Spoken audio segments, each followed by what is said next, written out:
It's a strange time to be an American traveler. Once holding a U.S. passport meant near unlimited freedom, open borders, easy visas, and a warm welcome almost anywhere. But today, that's changing. More and more countries are tightening their borders or outright refusing American tourists. What's behind this shift? Is it politics, punishment, or something deeper? Stay tuned, because the answers might surprise you. Across the globe, the landscape of travel is being rewritten, not just by diplomacy and policy, but by technology. Americans are discovering that travel freedom now comes with fingerprints, face scans, and digital tracking that never really goes away. Let's start with what's new. Beginning in late 2025, Americans heading to Europe will face a major change. The European Union is launching what's called the Entry-Exit System. At every border checkpoint, U.S. citizens will now be required to provide fingerprints and a facial scan. The data will be stored for years. 3 if you play by the rules, 5 if you don't. And refusing those scans? It's grounds for denial of entry. This is not optional. It's a new layer of security, but also a new form of surveillance. Your movements will be logged, tracked, and verified every time you enter or leave the Schengen zone. Officials say it's meant to prevent illegal overstays and enhance safety. Critics say it's a step toward a biometric database that watches everyone all the time. And Europe isn't alone. Japan has required fingerprinting and facial scans for foreign visitors since 2007. The United Arab Emirates has expanded to include iris scans at major airports. In fact, Abu Dhabi is rolling out a smart travel system that can clear immigration in as little as 7 seconds, a technological marvel powered entirely by biometric recognition.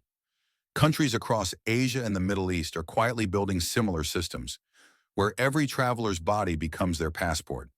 Even the United States is embracing the shift.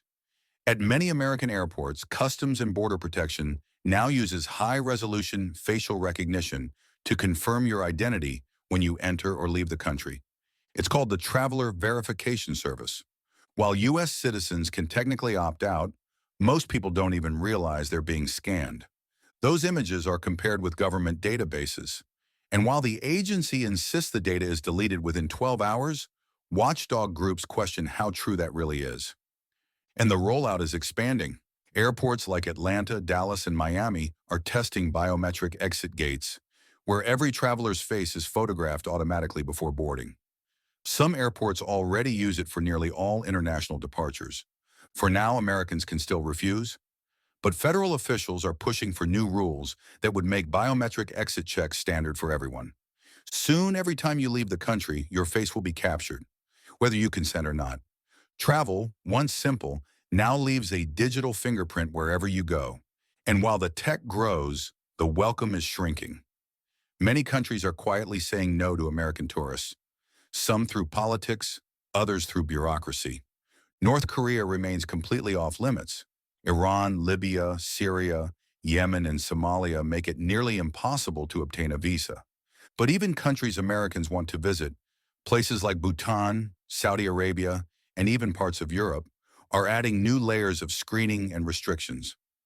Bhutan, for example, only allows tourists through licensed guides and pre-booked tours. You can't just show up. Saudi Arabia issues e-visas, but the process is selective, and political tensions can change the rules overnight. Eritrea, Turkmenistan, and Equatorial Guinea are technically open, but almost no one gets in. Endless forms, unexplained denials, and permits that never seem to arrive. And now even African nations are taking a stand. Burkina Faso recently rejected U.S. requests to accept deported individuals, calling the proposal unworthy and indecent. In response, the U.S. Embassy suspended some visa services, forcing American applicants to reroute their paperwork through neighboring countries. It was a symbolic gesture, but a powerful one. A reminder that diplomatic friction is reshaping how easily Americans can move abroad. Meanwhile, travelers are beginning to experience the growing pains of the new European systems firsthand. As the entry-exit system launches, reports already predict long delays at major airports and land borders, particularly for non-EU citizens. Until full rollout in 2026, passport stamps will still be used in some places, but biometric gates will gradually replace them. And when Europe's ETIAS system goes live, travelers will need to apply online, pay a fee, submit personal information, and pass background screening before even boarding their flight. The cost, originally €7, is now expected to rise closer to 20, and the confusion has already led to scams, with fake ETIAS websites targeting unsuspecting travelers. Even more concerning is the global spread of exit bans, cases where foreigners are prevented from leaving a country. Just months ago, a U.S. citizen employed by the Commerce Department was stopped from departing China due to sudden visa irregularities. Stories like this reveal a growing truth. It's not just about whether you can enter a country anymore, it's also about whether you'll be allowed to leave. These aren't isolated incidents. Across social media, travelers share experiences of being detained, denied boarding, or turned away at the gate because a biometric mismatch triggered an alert. Algorithms now have the power to decide who travels freely and who doesn't. And the more your data circulates between systems, the greater the chance of error, misidentification, or even identity theft.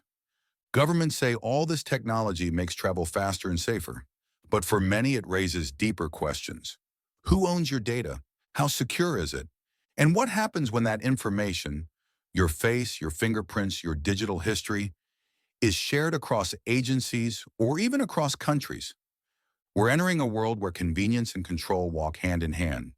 Automated gates promise speed, but behind the scenes, vast databases are forming, ones that can track your every border crossing, analyze your behavior, and store that data for years. The freedom to travel now depends on compliance.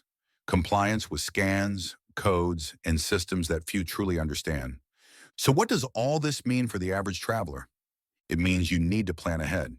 Before booking, check official embassy websites and the U.S. State Department for the latest travel advisories.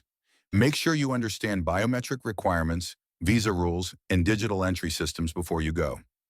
If you're traveling to Europe in 2025 or beyond, be prepared for fingerprints and face scans. Keep your passport in perfect condition. Machines don't like damaged or outdated documents. And most importantly, don't assume that what worked last year will work this year.